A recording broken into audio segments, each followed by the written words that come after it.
بڑا اہم دن ہے، کل 27ویں رمضان المبارک ہے اور جمعۃ الوداع کا دن ہے، اور پاکستان کا مرد وجود میں آنا اس دن کو کیا سمجھتے ہیں؟ آج پاکستان جہاں کھڑا ہے، جو ایک نظریہ تھا، جو ایک مقصد تھا پاکستان کے قیام کا، اس حوالے سے ذرا روشنی ڈالیے گا کہ جو مقصد تھا پاکستان کا، کیا ہم اسے پورا کر رہے ہیں؟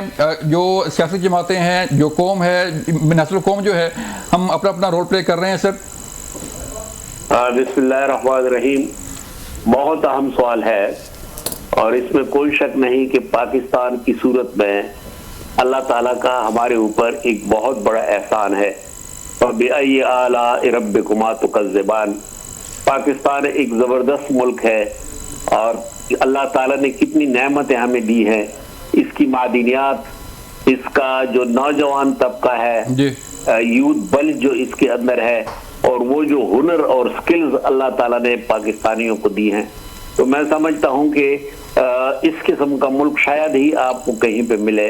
اور یہ سب یقیناً اس کی وجہ یہ ہے کہ اس میں بے انتہا بزرگوں کی، نیک لوگوں کی دعائیں شامل تھیں، اور کس قدر ہمارے جید بزرگان دین، ان کی اس سلسلے میں دعائیں شامل تھی. اور جو لوگ پاکستان کی مخالفت کر رہے تھے، انہوں نے بھی جب پاکستان بنا تو انہوں نے یہ کہا کہ پاکستان کی مثال ایک مسجد کی ہے. جب مسجد بن گئی تو اب ہمارا سب کا فریضہ ہے کہ اس مسجد کو آباد کریں. تو پاکستان نے بہت بڑی ترقی کی ہے. اس وقت ساری دنیا میں جب بھی کوئی ملکوں میں مسئلہ ہوتا ہے، وہاں پہ لوگ پاکستان کی طرف دیکھتے ہیں، اور پاکستان کے جو ڈاکٹرز ہیں، پاکستان کے جو انجینئرز ہیں، وہ امریکہ اور برطانیہ اور دنیا کی ترقی یافتہ ترین ممالک میں اپنے خدمات سر انجام دے رہے ہیں. پھر جو ان کا لیبر طبقہ ہے، ان کی محنتیں دیکھیں کہ انہوں نے دبئی، قطر، شارجہ اور اس قسم کے ممالک جو آج کھڑے ہیں ہمارے سامنے ترقی کا مظہر، تو ان کے لیے جو خون پسینہ اس میں شامل ہے وہ پاکستانی مزدور طبقے کا ہے. تو میں سمجھتا ہوں کہ پاکستان جو ہے یہ صرف ہمارے لیے نہیں بلکہ پوری دنیا کے لیے ایک نعمت ہے.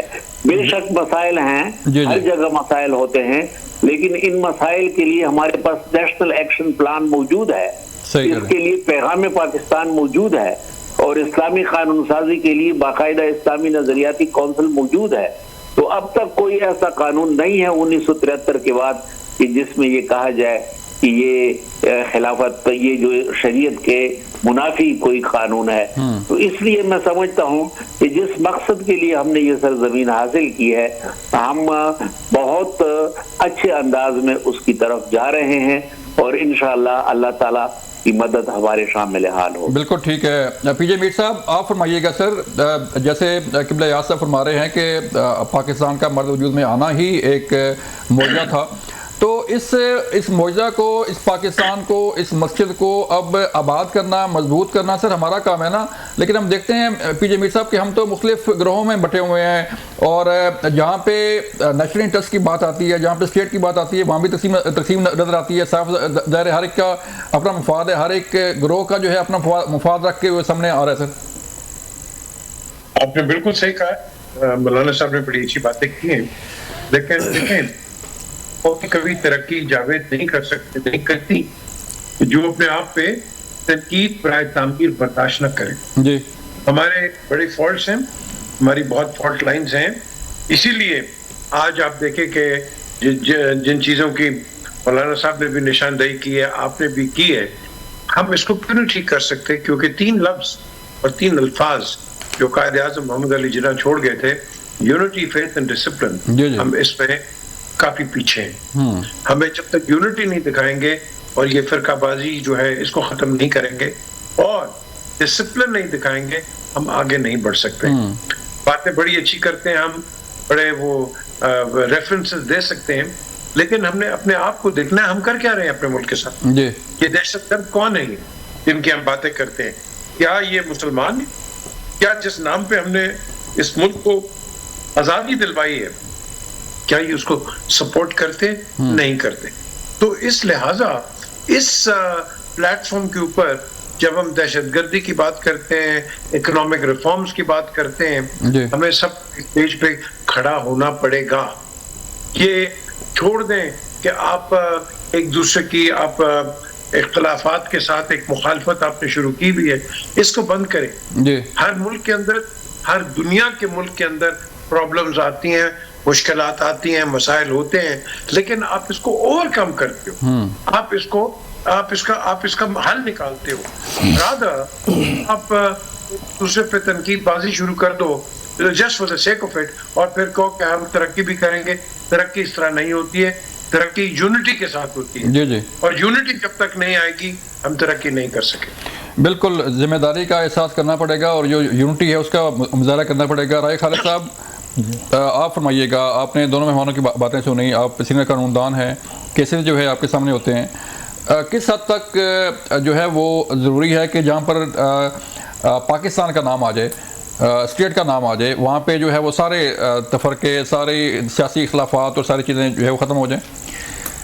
بسم اللہ الرحمن الرحیم. جاوید بلوچ صاحب، بات یہ ہے کہ پاکستان اگر اس کے بیک گراؤنڈ کی طرف دیکھا جائے اور پاکستان کے قیام کے جو محرکات تھے اور جو قربانیاں تھیں تو ان پہ غور کیا جائے تو پاکستان لاکھوں مرد و زن کے خوابوں، خیالوں، آرزوؤں اور تمناؤں کی تعبیر تھا. یہ قائد اعظم کی بے انتہا محنت، مسلم لیگ جو اس وقت پاکستان کو بر صغیر کو لیڈ کر رہی تھی، مسلمانوں کو، ان کی لازوال جدوجہد کے نتیجے میں اور لاکھوں لوگوں کی قربانیوں کے نتیجے میں یہ وجود میں آیا. آج ضرورت اس بات کی ہے کہ ہمیں دیوبندی، بریلوی، اہل حدیث، شیعہ، سنی، وہابی، ان چکروں سے نکل کے ایک مسلمان کے طور پہ سوچنا پڑے گا. پنجابی، پختون، بلوچی، سندھی، کشمیری، ان ساری تقسیم اور تفرقے سے نکل کر، ان سارے اس طرح کے جو قبائل ہیں ان سے نکل کر صرف اور صرف ایک پاکستانی بن کے پاکستانی کے طور پہ سوچنا پڑے گا، اور متحد ہو کے، جس طرح سے پی جے میر صاحب نے کہا کہ یونٹی، جب تک ہم ایک پاکستانی نہیں بن جاتے، ایک مسلمان نہیں بن جاتے، جب تک ہم تفرقوں میں بٹے رہیں گے، فرقہ واریت کا شکار رہیں گے، ایک دوسرے کو نان مسلم قرار دیں گے، اور پھر یہ ہوگا کہ بلوچستان میں یا مختلف جگہوں پہ پنجابی کا شناختی کارڈ دیکھ کے اسے اتار کے گولی مار دیں گے. اس تقسیم کے نتیجے میں پھر ہماری جو سوورینٹی ہے، جو سیکیورٹی ہے، جو سیفٹی ہے، وہ ایٹ سٹیک ہے. تو اس وقت سب سے بڑی ضرورت جو ہے ہمیں ہمارے اندر اتحاد پیدا کرنے کی ہے. پھر جس طرح ہمارے اندر پولیٹیکل پارٹیز میں ٹھیک ہے آپ کے نظریات ہونے چاہیے، اس میں کوئی شک نہیں، یہ کانسٹیٹیوشن آپ کو گارنٹی کرتا ہے، کانسٹیٹیوشن آپ کو اجازت دیتا ہے کہ آپ پولیٹیکل پارٹی فارم کریں. آپ freedom of association, freedom of speech, freedom of expression, یہ it is guaranteed by the constitution of Pakistan. لیکن اس کی بنیاد پہ نفرتیں پھیلانا یا جس طرح سے پولرائزیشن ہے ہمارے ملک کے اندر، یہ بڑا افسوسناک ہے. اس کی بنیاد پہ ہم پاکستان کو مضبوط نہیں، پاکستان کو مستحکم نہیں، پاکستان کو کنسالیڈیٹ نہیں، بلکہ پاکستان کو کمزور کر رہے ہیں.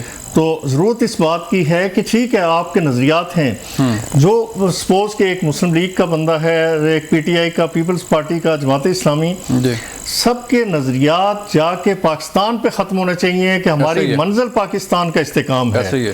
ہماری منزل یہ ہے کہ ہم ایک اسلامی فلاحی ریاست پاکستان کی صورت میں، سیاست پاکستان کے ساتھ، ریاست پاکستان کے ساتھ، جب ہم اس کے اندر نفرتیں پیدا کریں گے، عصبیت کے بوجھ بوئیں گے، تو ہم پاکستان کی خدمت نہیں کر رہے، ہم کسی پولیٹیکل پارٹی کا کردار نہیں ادا کر رہے، بلکہ ہم انتشاری ٹولے کا کردار ادا کر رہے ہیں.